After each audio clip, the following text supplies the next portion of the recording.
So yesterday I showed you how I got these two massive tubs of really good button mushrooms. These are really nice ones. They're really tasty. I enjoyed them. But there's no way on earth that I can eat all of these mushrooms fresh before they start going bad and going off on me. So what I'm going to do, I'm going to keep all of this one here for fresh stuff. Maybe even a couple more out of here. I don't know yet. But most of this here, I'm going to slice it up and dehydrate them. And we can save them for later at another time. And you just reconstitute them in soups or stews or whatever. And, you know, they can last for many years, actually, in the dried state. So that's what we're going to do. We're going to slice a bunch of these up and dehydrate them and save them for later. So here we go. So here we go. These are some big honking mushrooms. Really good size to them. I like these ones. A lot more bulk and a lot more mushroom for later on. These are great. I'll just move those out of the way. So what we do is we just take them like this and we just kind of slice them like that. And then slice down through the stem like this, through the stem again, and like that.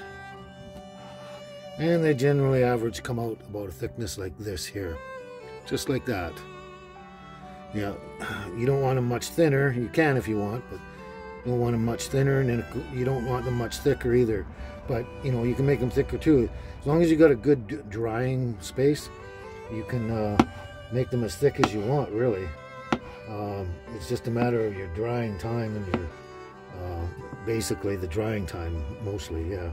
So we're just going to chop up a whole bunch of these here, and then we're going to lay them out for dehydration, and then we'll have mushrooms for maybe years to come. Who knows? It depends on how fast I eat them. But here we go. We're just going to keep doing this until most of this main box is done, and we'll see what we got in the way of mushrooms for drying out. Okay, I'll talk to you soon. So here we go. We got most of this tub sliced up and ready to go for dehydrating. They're all about like this. So I've got those left. I want to do these and see if I've got enough space for dehydrating these ones before I chop up any more. So it's going to be a balance here. So we're going to get on and set these up for drying. Okay, let's get on with that.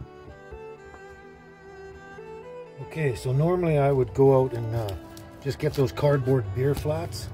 They come, you know, they carry a 2-4 of beer cans. But since I generally don't go anywhere near a liquor store, I just using what cardboard boxes I have here. So anything cardboard in that, and if you have a regular dehydrator, it's a lot better doing it that way. Probably quicker and easier, but this works just fine, no problem. As long as you got a decent enough airflow through everything, you're fine. So what I'm going to do is I'm going to take these and I'm going to start laying them out like this.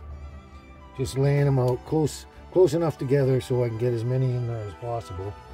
And you don't want to overlap them or stack them up on top of each other, but you know, you can have them close to each other and touching if you want, because as they dry, they might stick together a bit, but as they dry, they will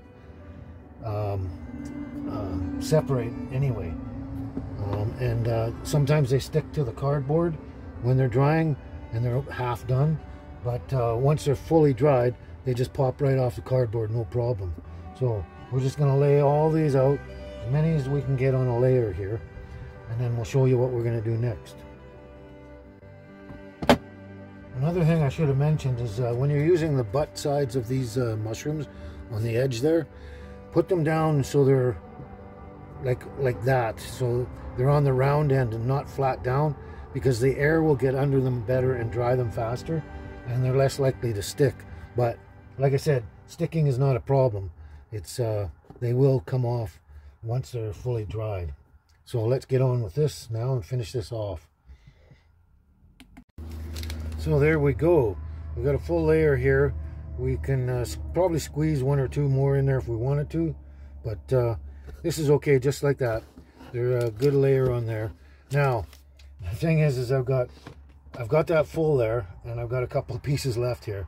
So let's say you had a bunch more that you wanted to, and you didn't have enough beer flats or any cardboard boxes available, and this was it. So what I can do is I can take these lid pieces, and I can just lay them down in there, just loosely in there, and as long as there's some airflow in there, I might even punch some holes in the side along the box here, but as long as you got some airflow, and then I can just stack them up like this and keep going like that.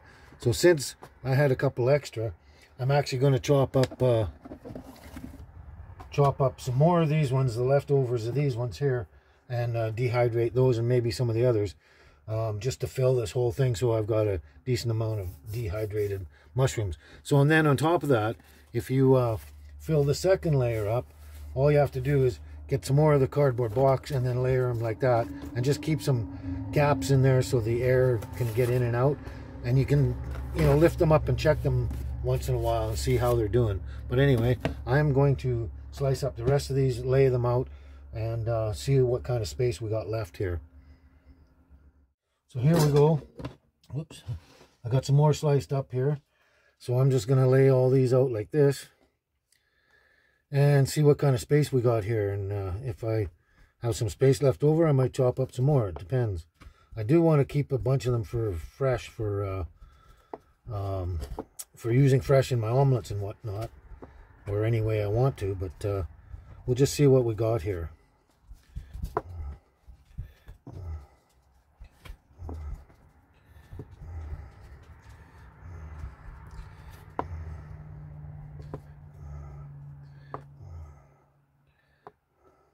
So there we go. We still have a little bit of space here, so I think I'll chop up a couple more from the other batch and just fill this top section here. So we'll do that, and we'll see you in a second. Ciao for now. So there we go. I got 3 more of the biggest ones I could find out of that batch there, and we're just going to lay these out over, and I think that'll be enough just to cover this top end here, and that'll be perfect. Absolutely perfect. So there we go. Let's get on with this. Now what I do is I wouldn't put this down on the floor where it's like colder, in the colder areas. You want to get you don't want it hot, because you don't want them drying too fast and getting, because the moisture will actually exude out of them and then soak down the cardboard. So you want to dry them steady, but not too fast, and of course not too slow either. But if I put them down on the floor and that, it's colder down there and less likely to dry and perfectly the way I want them. So what I do is I keep them up on my counter, or, you know, up higher, sort of mid-range to upper range. Like if you're in a house and you got cupboard space or something, like a top to the cupboard, you can put them up over above the cupboard if you want to. But for me, I just leave them up in the counter space area about this high, and just let them sit, and they dry out really good. And it doesn't actually take that long either, especially at this time of year when I've got my little wood stove going and stuff like that. So there we are. We got a nice finished layer there. We got 2 layers there, so I'm just going to put them aside and save all the rest of these for eating fresh kind of things in whatever meals I can figure out.